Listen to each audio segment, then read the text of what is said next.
अस्सलामु अलैकुम वरहमतुल्लाहि वबरकातुहू।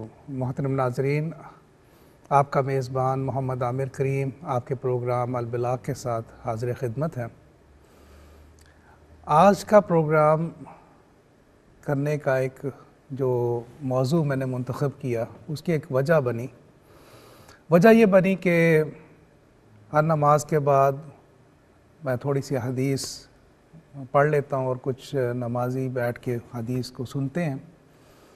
तो 2 दिन पहले की बात है कि मैंने एक हदीस पढ़ी सही बुखारी से। हदीस सुनने के बाद एक साहब मेरे पास आए, फरमाने लगे कि हज़रत, हदीस तो आपने बयान कर दी, लेकिन इस हदीस पे अमल तो खाल ही नज़र आता है। फरमाने लगे कि इस पे कौन अमल करता है इस हदीस पे। जब उन्होंने ये फरमाया तो मैं सोच में पड़ गया कि वाकई ही हमारे ईमान का ये आलम है कि हमारे अंदर जो इस हदीस में बयान किए हैं जो बुराइयां हैं, क्या वो हमारे अंदर मौजूद हैं। मैं सबसे पहले वो आपके साथ वो हदीस शेयर करता हूँ, उसके बाद हम इस कलाम को आगे जारी रखेंगे। तो नाज़रीन, एक मरतबा रसूलुल्लाह सल्लल्लाहु अलैहि वसल्लम ने फरमाया कि मैं तुम्हें मुनाफिक की निशानियाँ बताता हूँ। मुनाफिक वो शख्स कि जिसके दिल में ईमान नहीं, उसकी निशानियाँ नबी सल्लल्लाहु अलैहि वसल्लम फरमाते हैं वो ये हैं कि जब भी वो बोलेगा तो झूठ बोलेगा, और जब भी वो वादा करेगा तो उसे ईफ़ा नहीं करेगा, वादे को पूरा नहीं करेगा, और जब भी उसके पास कोई अमानत रखवाई जाएगी तो उसमें ख़यानत करेगा। तो ये वो निशानियां हैं जो रसूलुल्लाह सल्लल्लाहु अलैहि वसल्लम ने बताई कि जो एक मुनाफिक के अंदर मौजूद होती। तो रसूलुल्लाह सल्लल्लाहु अलैहि वसल्लम ये फरमाने के बाद रसूलुल्लाह सल्लल्लाहु अलैहि वसल्लम ने कुरान की आयत पढ़ी, इन्नमा यफ्तरिल कज़िबल्लज़ीना ला युमिनूना बिआयातिल्लाह। झूठ और अफ्तरा तो वो लोग बांधते हैं जो अल्लाह की आयतों पर ईमान नहीं रखते, यानी कि बेईमान लोग जिनके दिलों में ईमान नहीं है वही लोग झूठ बोलते। अब मुनाफिक वो ऐसा शख्स है जिसका अंजाम बड़ा भयानक। अल्लाह सुब्हानहू व तआला फरमाते हैं, इन्नल मुनाफिकीन फ़िद दरकिल अस्फ़ली मिनन नार।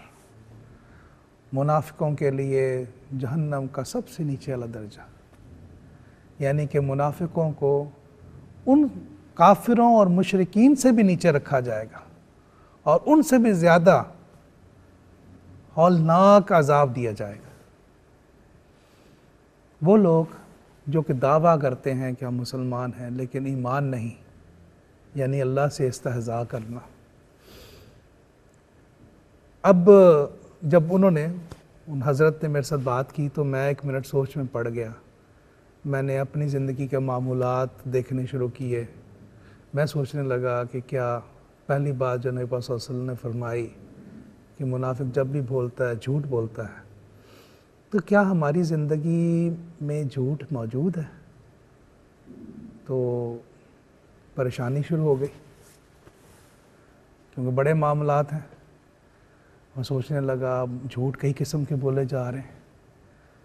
झूठ मुसलहत के तहत भी बोला जा रहा है, यानी कि किसी की सुलह करानी है, कोई और वजह बनी।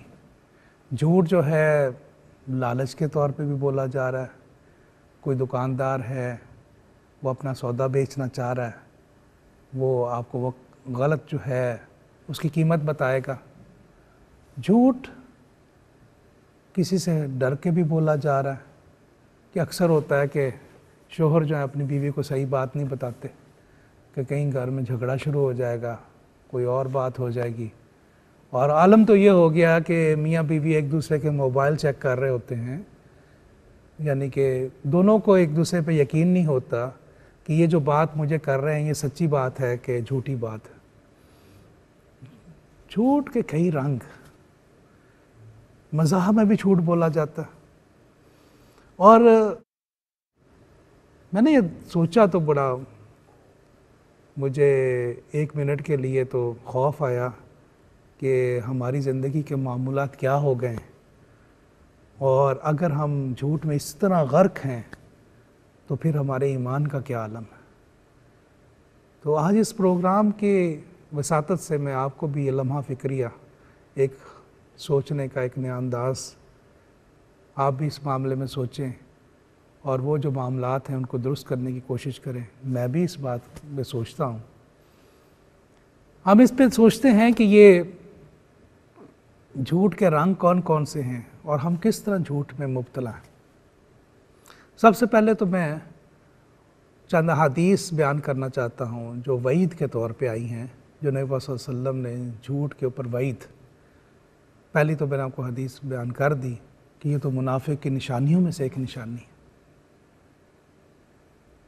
एक और हदीस में साहबी रसूलुल्लाह सल्लल्लाहु अलैहि वसल्लम से पूछते हैं, या रसूलुल्लाह, मोमिन बख़ील हो सकता है?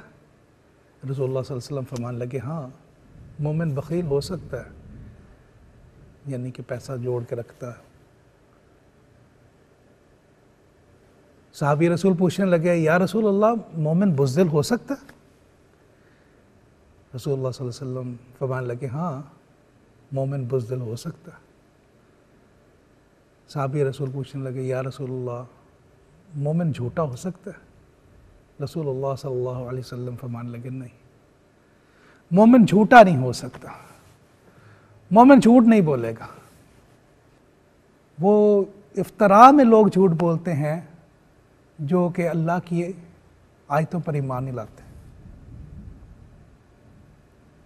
वो लोग झूठ और इफ्तरा बांधते रहते हैं जिनका अल्लाह की आयतों पर ईमान नहीं, यानी कि बेईमान लोग जिनके दिलों में ईमान ना हो, वो लोग झूठ बोलते हैं। रसूलुल्लाह सल्लल्लाहु अलैहि वसल्लम ने फरमाया कि क़यामत वाले दिन अल्लाह सुब्हानहु व तआला उन पर अपनी रहमत की नज़र नहीं फरमाएंगे, उन्हें पाक नहीं करेंगे और उनके लिए दर्दनाक अज़ाब है। किन लोगों के लिए? एक वो जो कि तकब्बुर के साथ अपना कपड़ा अपने टखनों से नीचे लटकाता है, और एक वो कि जो एहसान करके जतलाता है कि कोई अच्छा काम, किसी के साथ कोई नेकी कर दी तो नेकी करने के बाद उसको जतलाना, उसको बेइज्जत करना। अल्लाह फरमाते हैं, कौलुम मारूफ व मग़फ़िरतुन खैरुम मिन सदक़तिन यतबउहा अज़ा। वो अच्छा बोल तुम्हारा उससे बेहतर है, उस नेकी से बेहतर है, उस एहसान से बेहतर है कि जो करने के बाद तुम इसे तकलीफ़ दो, यानी कि तुम चार लोगों में बैठ के जतलाओ, उसकी बेइज्जती कर दो, तो उससे बेहतर है वो अच्छा बोल तुम्हारा। और तीसरा, वो शख्स जो अपना माल बेचने के लिए झूठी कस्में खाए। एक और हदीस में रसूलुल्लाह सल्लल्लाहु अलैहि वसल्लम ने फरमाया कि ख़राबी है, ख़राबी है, ख़राबी है। 3 दफ़ा रसूलुल्लाह सल्लल्लाहु अलैहि वसल्लम ने उस शख्स की बर्बादी के बारे में बयान किया। कौन सा शख्स? जो कि लोगों को हंसाने के लिए झूठ बोले। नाज़रीन, ये भी हमारा एक आम जनरल कॉन्सेप्ट बन गया कि चलो हंसी मजाक में तो झूठ बोलना कोई बुरी बात नहीं, तो बोल लिया जाए। लेकिन यहाँ देखें रसूलुल्लाह सल्लल्लाहु अलैहि वसल्लम कितनी सख्ती से तंबीह फरमा रहे हैं कि उसके लिए ख़राबी है, ख़राबी है, ख़राबी है जो लोगों को हंसाने के लिए झूठ बोले। एक और हदीस में रसूलुल्लाह सल्लल्लाहु अलैहि वसल्लम फरमाते हैं कि जब बंदा कोई झूठ बोलता है और झूठ बोलता रहता है तो झूठ बुराई की तरफ ले जाता है और बुराई उसे जहन्नम में दाखिल करती है। और जब वो झूठ बोलता रहता है तो उसका नाम झूठों में काज़िबीन में लिख दिया जाता है। बहुत सारी ये वाइदें आई। अब ये है कि ये मौजू इतना सादा नहीं है, इसमें बहुत सारी चीज़ें समझने वाली हैं और बहुत ज़्यादा एहतियात की ज़रूरत है ताकि हम सच के फ़यूज़ व बरक़ात को पा सकें। यकीन करें, अगर आज से अहद कर लें कि हम सच बोलेंगे तो ज़िंदगी का रुख ही बदल जाएगा, बरकत ही बरकत हो जाएगी। हमारी रहनुमाई के लिए वो वाक़या मैं बयान करना चाहता हूँ, मशहूर वाक़या जो हज़रत अब्दुल कादिर जिलानी रहमतुल्लाह अलैह के बचपन का वाक़या है कि जब वो काफ़िले में सफ़र कर रहे थे तो डाकुओं ने काफ़िला लूटा। उनकी वालदा ने जो उनकी जमा पूंजी थी, सोने के जो दिनार थे, उनकी आस्तीन में सी रखे थे, ये सारा कुछ ही था उनका, यही वो सारा माल था जिससे उन्होंने आगे, वो तालीम के लिए निकले थे, घर से तालीम के लिए निकले थे। वालदा ने जो आबाई मकान था वो बेचा था और उसमें से जो जमा पूंजी थी वो 2 भाइयों में और इनको अशरफियों की शक्ल में दे दी कि बेटा जाओ इसे हसूल इल्म करो। तो ये सारी ज़िंदगी की उनकी जमा पूंजी थी जिससे उन्होंने इल्म हासिल करना था और बच्चे थे। डाकू पूछता है कि बेटा तुम्हारे पास कुछ है, बच्चे तेरे पास कुछ है? तो फरमाते हैं हाँ अशरफियाँ हैं। वो भी हैरान रह गया कि बच्चे के पास इतनी दौलत कैसे आ सकती। उसे समझा शायद मजाक कर रहा है। उसने अपने सरदार से बात की, सरदार कहता लाओ बच्चे को मेरे पास। आपको लाया गया उसके पास। उसने कहा कि तुम्हारे पास क्या है? उन्होंने कहा कि मेरे पास अशरफी हैं। कहने लगा कहाँ पे हैं? उन्होंने कहा मेरी आस्तीन में सिली हुई है, मेरी वालदा ने मेरी आस्तीन में सी हुई हैं। उन्होंने आस्तीन खोली, कपड़े को उधेड़ा, उसमें से अशरफियाँ निकली। दंग रह गए, यानी कि इतनी दौलत और छुपी हुई दौलत ना बताते तो कोई भी नहीं ले सकता था। हैरान रह गए। सरदार पूछने लगा कि बेटा ये तूने क्यों बताया हमें? फरमाने लगे कि तुम लोगों ने पूछा मुझसे और मेरी वालदा ने मुझे कहा है कि बेटा झूठ नहीं बोलना। उस पर गिरिया तारी हो गया। जो डाकुओं का सरदार था वो सोच में पड़ गया, ऐ अल्लाह के बंदे, ये तो बच्चा है जो अपनी माँ से किया हुआ वादा नहीं भूलता और अपनी ज़ुबान से झूठ नहीं बोलता। तू अल्लाह का बंदा है, तूने अल्लाह से वादे किए हुए भुला दिए। उसी वक्त ही उसने तौबा की। उसने तौबा की तो सभी डाकुओं ने उसके पीछे तौबा की। ये उस सच की बरकत है, सच की बरकत है कि उसने क्या कर दिया, काया ही पलट दी कि कितने लोगों को जहन्नुम से निकाल के जन्नत का रास्ता दे दिया, कितने लोगों को लिए राह निजात बन गया। एक सच जिसने कितने लोगों की ज़िंदगी बदल दी। हम समझते हैं कि नहीं कोई ऐसी बात नहीं, आज झूठ बोल लेंगे। यकीन करें नाजरीन, कई दफ़ा सच ज़िंदगियां बदल देते, कई दफ़ा सच जो हैं वो ज़िंदगियों के रुख बदल देते हैं। हज़रत उमर रज़ी अल्लाह तआला अन्हु के दौर का एक वाक़या है कि एक नौजवान, उसका झगड़ा हुआ और उससे कत्ल हो गया। झगड़े में उसने मारा तो अगला शख्स मर गया, कत्ल हो गया। मुकदमा हज़रत उमर रज़ी अल्लाह तआला अन्हु के पास लाया गया तो कुरान के मतलब मुताबिक उन्होंने फ़ैसला किया, अल-हुर्रु बिल-हुर्रि वल-अब्दु बिल-अब्दि वल-उन्सा बिल-उन्सा कुतिबा अलैकुम क़िसासु फ़िल क़त्ल, कि इसका तो बदला यही है, जान का बदला तो जान। तो उसको सज़ाए मौत सुनाई गई। नौजवान अर्ज़ करने लगा कि हुज़ूर आप मुझे अगर इतनी मोहलत दें, मेरा घर मदीना से बाहर है और मैं अगर अपने बूढ़े वालिदैन से मिल लूँ, अपने छोटे बच्चों से मिल लूँ, तो मैं सज़ा के लिए हाजिर अपने आप को पेश कर दूँगा। मुझे इतनी मोहलत दें कि मैं उनसे मिल के वापस आ जाऊँ। हज़रत उमर रज़ी अल्लाह तआला अन्हु ने कहा कि हम तो तुम्हें नहीं जानते, हम किस बात पे यकीन करें कि तुम वापस आ जाओगे। तो उन्होंने पूछा सहाबा इकराम से कि कोई है जो इनकी गारंटी दे, यानी जो इन्हें जानता हो, जो इस नौजवान को जानता हो। तो एक सहाबी रसूल फरमाने लगे कि अमीरुल मोमिनीन, मैं इस नौजवान की गारंटी देता हूँ। उमर रज़ी अल्लाह तआला अन्हु ने पूछा आप जानते हैं? कहते नहीं मैं नहीं जानता, लेकिन मैं इसकी गारंटी देता हूँ। उमर रज़ी अल्लाह तआला अन्हु फरमाने लगे कि आपको पता है कि आप किस बात पे गारंटी दे रहे हैं? अगर ये ना आ सका तो आपको सज़ा दी जाएगी और सज़ा भी छोटी नहीं है। सज़ा भी बहुत बड़ी है, तो आप इस बात पे गारंटी दे रहे हैं?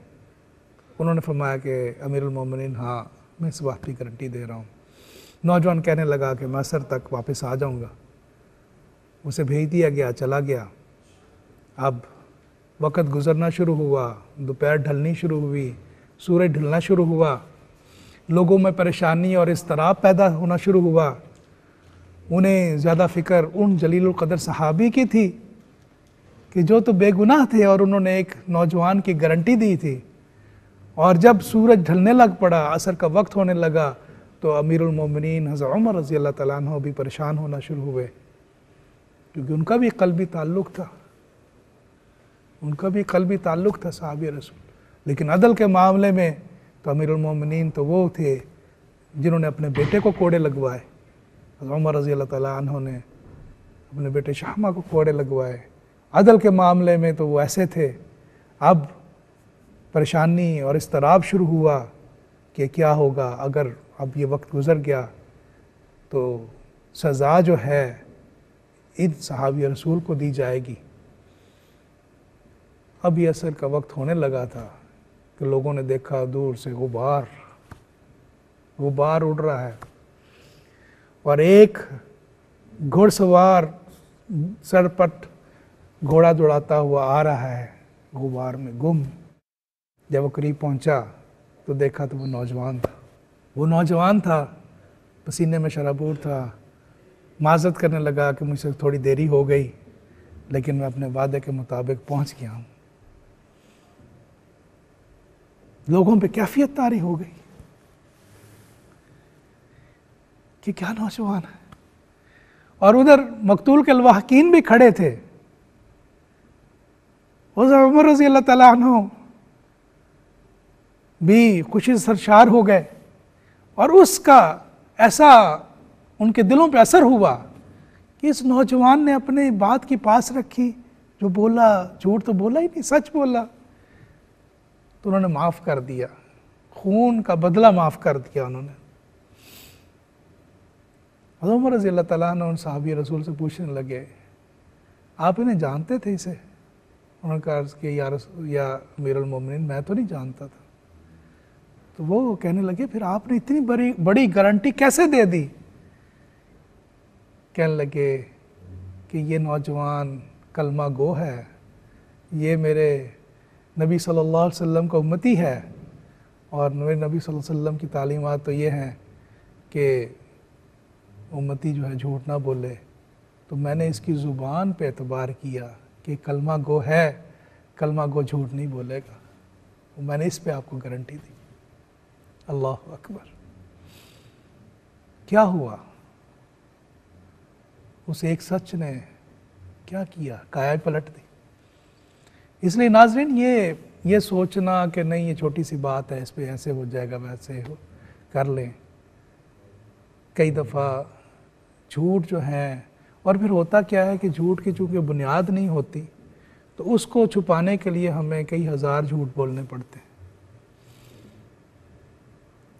जैसे मैंने पहले अर्ज़ किया कि झूठ के भी कई रुख होते हैं।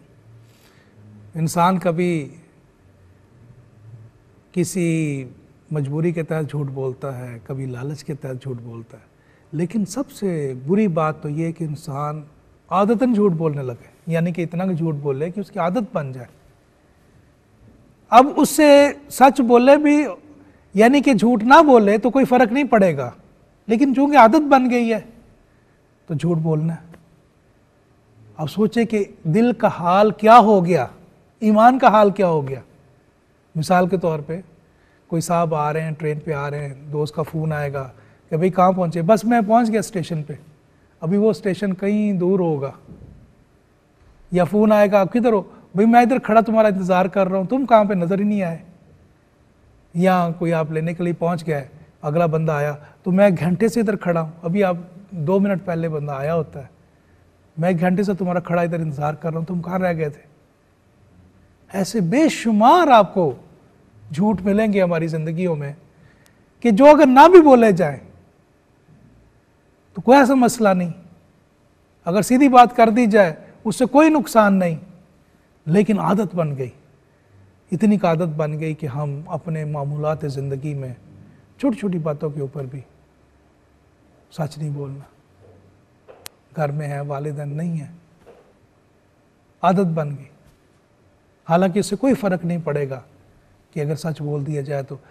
ये आलम, ये सतह पे आ जाना इंसान का कि उसकी आदत ही बन जाए कि सच्ची बात ज़ुबान से निकले ना, और झूठ इतना बोला हो कि याद ही नहीं रहा हो पिछला झूठ मैंने कौन सा बोला और अगला कौन सा बोलना है, तो फिर उस दिल का क्या आलम होगा।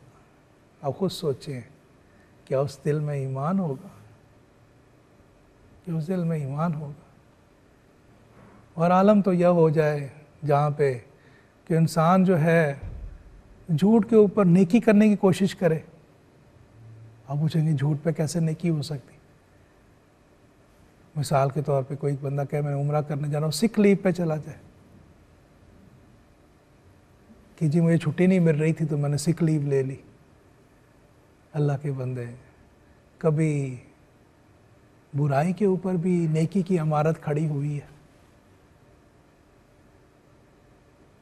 हमारे एक साथी थे, वो निकले कुछ दावत के लिए, वो जी मुझे छुट्टी नहीं मिल रही थी तो मैंने सिक लीव ले ली। मैंने कहा उसमें क्या बरकत आनी है?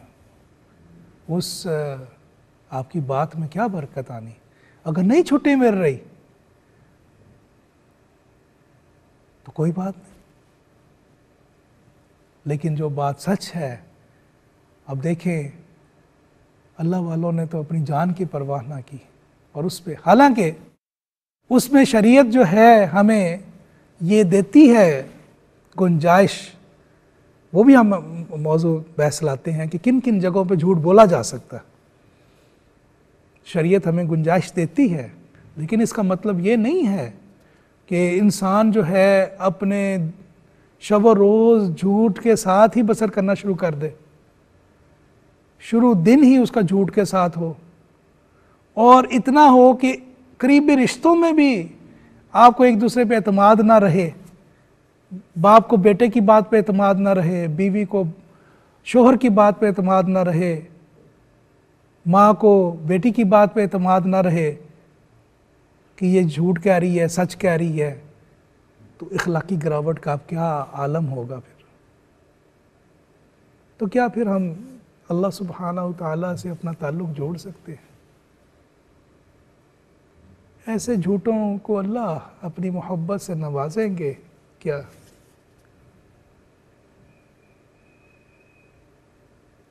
छोटी छोटी बातों के ऊपर, थोड़े से पैसों पे, थोड़ी सी पार्किंग के ऊपर झूठ बोल देना कि जी मैंने तो मुझे देखा ही नहीं था, पार्किंग साइन नहीं देखा, मैंने रेड सिग्नल नहीं देखा, मैंने ये नहीं किया, छोटे छोटे।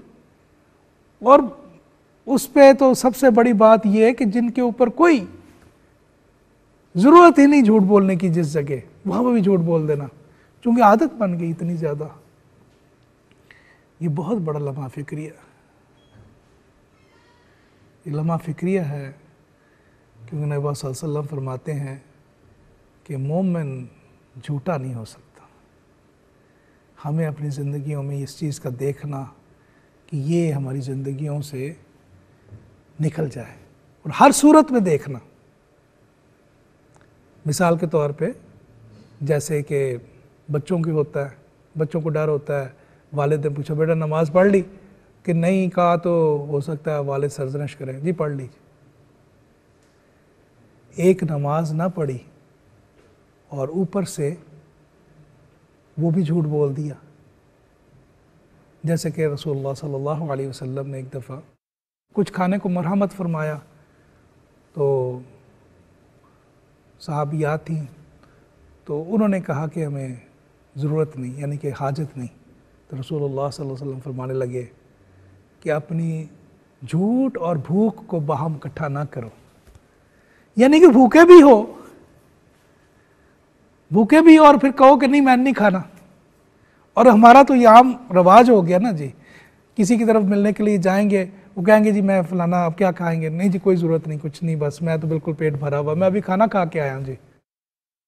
हालांकि भूखे होते हैं, और अगर वो कुछ पेश ना करे तो बाद में गिला करते हैं बंदा पूछे कि उसने पूछा भी था आपसे कि आप क्या खाएंगे, तब आपने कहा कि मैं तो खा के आया हूं, अभी खाना खा के आया हूं, हालांकि आपने कुछ नहीं खाया हुआ था, भूखे थे। अब उसे कहते जी मैंने ये चाय पीनी है, मैंने ये खाना खाना है, आप कह देते क्यों? मेरा वकार, मेरी इज्जत, कभी इज्जत के लिए झूठ बोल दिया, मेरा वकार ना मेरी इज्जत। और फिर उस पर यह भी करना कि भी उसने बाद में लोगों से ये कहते रहना जी देखिए उनकी तरफ गए, उन्होंने पानी तक नहीं पूछा, आपने खुद ही तो मना किया था। ये तो हमारा आम रवाज बन गया, यानी कि जब वो बंदा कह रहा होता है वो भी अंडरस्टूड होता है, वो बात ही नहीं सुन रहे होते दूसरे साहब, वो दूसरे साहब तो बात ही नहीं सुन रहे होते कि भाई ये इनको वो खाना ला के पेश कर रहे होते। यानी कि हमारी ज़िंदगियों के रुख ऐसे हो गए कि हम अपनी ज़िंदगियों में छोटे छोटे मामलात के ऊपर भी, और फिर उससे हुआ क्या, आपस में एतमाद बिल्कुल ख़त्म। कहाँ ज़ुबान के ऊपर सौदे हुआ करते थे, कहाँ ज़ुबान पे फैसले कर दिए जाते थे, कहाँ अब लिखत पढ़त करके तब भी यकीन नहीं होता कि दूसरा बंदा मुकर जाएगा, बल्कि लिखत पढ़त करते हुए ये सोचा जाता है कि मैं मुकरूं तो इसमें से कौन से, कैसे मैं इसमें से निकल सकूंगा, कोई ऐसी क्लॉज रख दो, वैसे रख दो, कोई ऐसा झोल रख दो इसमें। नाजरीन, वक्फे का वक्त हो रहा है, इस मौजू को हम जारी रखेंगे, उम्मीद है कि आप हमारे साथ रहेंगे। वक्फे के बाद हाजिर होते हैं। अस्सलाम वालेकुम व रहमतुल्लाह।